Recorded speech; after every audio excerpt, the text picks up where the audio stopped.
মঞ্চে কাজীপুর সরকারি মনসুর আলী কলেজে আধুনিক একাডেমিক ভবন ও ছাত্রাবাসের উদ্বোধন। বসুন্ধরা টিস্যু, অশুদ্ধতার বিরুদ্ধে এক বিন্দুও ছাড় নয়। আমাদের সহকর্মী করছে মোহাম্মদ পলাশ শেখের রিপোর্টে, দেখুন বিস্তারিত। সিরাজগঞ্জের কাজীপুর সরকারি মনসুর আলী কলেজে শিক্ষা অবকাঠামো নতুন দিগন্ত উন্মোচন হয়েছে। 164 আসন বিশিষ্ট আধুনিক ছাত্রাবাস ও 6 তলা বিশিষ্ট দৃষ্টিনন্দন একাডেমিক ভবনের উদ্বোধনের মাধ্যমে কলেজটি পেল নতুন গতি ও সম্ভাবনার দিশা। রবিবার 19 এপ্রিল সকালে প্রধান অতিথি হিসেবে উপস্থিত থেকে ফিতা কেটে এই দুটি গুরুত্বপূর্ণ স্থাপনার উদ্বোধন করেন সিরাজগঞ্জ 1 আসনের সংসদ সদস্য সেলিম রেজা। উদ্বোধন শেষে তিনি কলেজ প্রাঙ্গণে আয়োজিত 2026 সালের এইচএসসি পরীক্ষার্থীদের উদ্বুদ্ধকরণ সভায় অংশ নেন। কলেজের অধ্যক্ষ রেজাউল করিমের সভাপতিত্বে অনুষ্ঠিত সভায় ইতিহাস বিভাগের প্রভাষক ফিরোজ হাসান সঞ্চালনা করেন। প্রধান অতিথির বক্তব্যে সংসদ সদস্য সেলিম রেজা কলেজের উন্নয়নে সার্বিক সহযোগিতার আশ্বাস দিয়ে বলেন, এই প্রতিষ্ঠানকে এগিয়ে নিতে যা যা প্রয়োজন সবই করা হবে।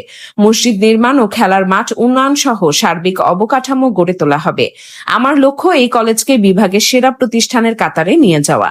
তিনি শিক্ষার্থীদের উদ্দেশ্যে আরো বলেন, মাদক ও স্মার্টফোনের অপব্যবহার থেকে দূরে থাকতে হবে। সময় এখনো আছে, পড়াশোনায় মনোযোগ দাও। পরীক্ষায় কোনো ধরনের অনিয়ম বা নকলের সুযোগ থাকবে না। আমি এই কলেজটাকে রাজশাহী বিভাগের মধ্যে একটা ভালো কলেজ হিসেবে দেখতে চাই, শুধু জেলার মধ্যে না। এটার ব্যাপারে শিক্ষক সহ ছাত্রছাত্রী যারা আছে তারা আমাকে সহযোগিতা করবেন। আর আমি অনুষ্ঠানে বিশেষ অতিথি হিসেবে বক্তব্য রাখেন কাজীপুর উপজেলা বিএনপির সাবেক সাধারণ সম্পাদক আব্দুস সালাম, অ্যাডভোকেট রুবিউল হাসান, শিক্ষক পরিষদের সম্পাদক প্রফেসর মোহাম্মদ আবুল বাশার এবং এইচএসসি পরীক্ষা 2026-এর আহ্বায়ক ডক্টর মোহাম্মদ জাহাঙ্গীর আলম। অনুষ্ঠানের এক পর্যায়ে প্রধান অতিথি ও কৃতি শিক্ষার্থীদের সম্মাননা স্মারক প্রদান করা হয়। এর আগে বিএনসিসির পক্ষ থেকে প্রধান অতিথিকে গার্ড অফ অনার প্রদান করা হয়। শেষে সংসদ সদস্য কলেজের গ্রন্থাগার পরিদর্শন করেন। নতুন ভবন ও ছাত্রাবাস উদ্বোধনের মধ্য দিয়ে কাজীপুর সরকারি মনসুর আলী কলেজ এখন শিক্ষার মনোন্নয়ন ও আধুনিক সুযোগ সুবিধার পথে আরো এক ধাপ এগিয়ে গেল বলে মনে করছেন সংশ্লিষ্টরা, যা তাদেরকে পড়াশোনায় আরো বেশি মনোযোগ করে তুলবে।